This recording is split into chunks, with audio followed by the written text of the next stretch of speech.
எந்த ஊர்லையா இருந்தால் அந்த மழை பெஞ்ச உடனே நம்மளுக்கு நம்ம குழந்தைகளுக்கு வேணுங்கிறது நல்ல உருளைக்கிழங்கு ஃப்ரை, இல்லைன்னா சேப்பங்கிழங்கு ஃப்ரை, சுட சுட என்ன வேணும் அப்படின்னு. பக்கோடாலாம் கேட்பா, ஆனால் பக்கோடா பண்ணலை. இன்றைக்கி சேப்பங்கிழங்கு ஃப்ரை என் பேரனுக்கு பிடிச்சது, கௌதமுக்கு. இந்த ஊரில் பாஸ்டனில் சேப்பங்கிழங்கு பெருசு பெருசாக இருக்கும், நல்லாவே இருக்கும் சமைக்கிறதுக்கு. என்னோட பாஸ்டன் சேப்பங்கிழங்கு எப்படி இருக்குது பார்த்தல, அருமையாக இருக்கும். சாப்பிட்றதுக்கு அவ்வளோ டேஸ்டியாக இருந்தது. பெருசு பெருசாக இருந்தது கிழங்கு. அதை வாங்கிட்டு நன்னா அலம்பி குக்கரில் அப்படி தண்ணியெல்லாம் விடாதான் வேக வச்சேன்.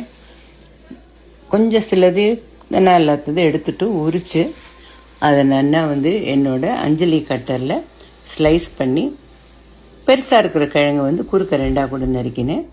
எல்லாமே 1 சென்டிமீட்டர் திக்னஸில். பெரிய பேனில் அடியில் மாத்திரம் எண்ணெய் ஃபஸ்ட்டு விடணும். மேபி 4 டேபிள் ஸ்பூன் இருக்கும். விட்டுவிட்டு இது 3 பேட்சாக பிரிக்கணும். ஃபஸ்ட்டு பேட்ச் இதே மாதிரி வேக வச்சு அது கோல்டன் ப்ரௌனாக மாறும்போது, ரொம்ப எல்லாம் ரெட் ஆகக்கூடாது, ஜஸ்ட்டு லைட்டாக ப்ரௌனாக மாறணும்.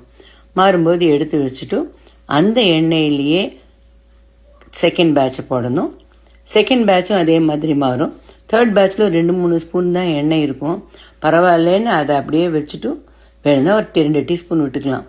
இதுவும் லைட்டாக ப்ரௌன் ஆன உடனே ஃபஸ்ட்டு எடுத்து வச்ச ஃபஸ்ட் அண்ட் செகண்ட் பேட்சை இது கூட சேர்த்து போட்டு, இது கூட மஞ்சப்பொடி, பெருங்காயம், சில்லி பவுடர், சால்ட் போட்டு நல்லா கலந்து ஒரு 5 to 7 மினிட்ஸ் சிம்மர் பண்ணினா அருமையான ஃப்ரை ரெடி.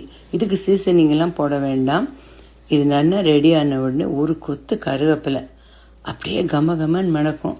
இங்கே எங்கடா கருவேப்பிலைன்னா, இப்போ வளர்த்துட்டு இருக்கா வீட்டில் ஒரு பாட்டில்